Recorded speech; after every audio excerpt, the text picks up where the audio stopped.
जरूरी समस्याओं से बचने के लिए उनका दिमाग काबू में कर लिया था। लो, मैं उनका दिमाग खोल देता हूं, जन्नार जादूगर ने कहा, और फिर उसने दोनों हाथ ऊंचे किए और मुंह ही मुंह में कुछ पढ़ने लगा।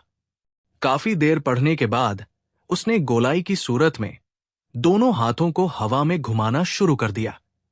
जैसे ही उसने हाथों को हवा में घुमाया, सारे बाग में लाल रंग का धुएं जैसा छा गया, और उस धुएं में बाघ और जन्नार जादूगर भी छुप गया।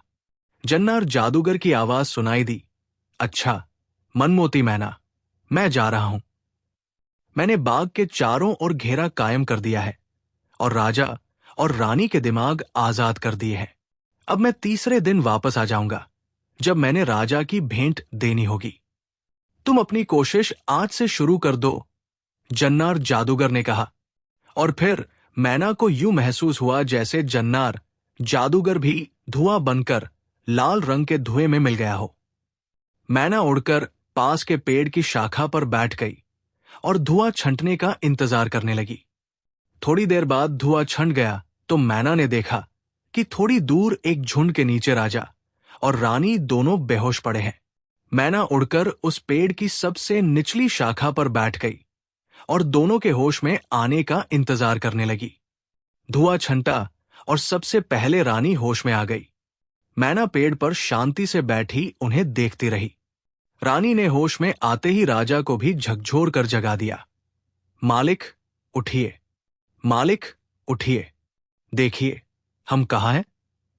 रानी ने राजा को झकझोरते हुए हैरानी भरे अंदाज में इधर उधर देखते हुए कहा, और फिर राजा भी उठकर बैठ गया, और वो भी बहुत हैरान था। अभी वो हैरानी भरे अंदाज में इधर उधर देख रहे थे कि मैना बोल पड़ी, राजा जी और महारानी, मनमोती मैना का प्रणाम कबूल कीजिए। और मैना की आवाज सुनकर वो दोनों हैरानी से उछल पड़े, और इसके साथ ही मैना उड़ती हुई रानी के कंधे पर आकर बैठ गई, और रानी बड़े प्यार से उस पर हाथ फेरने लगी। राजा ने हैरानी भरे स्वर में सवाल किया, मैना, हम कहाँ हैं? ये बाग किसका है? हम तो पहाड़ के नीचे तंबू के अंदर मौजूद थे, फिर यहां कैसे पहुंच गए?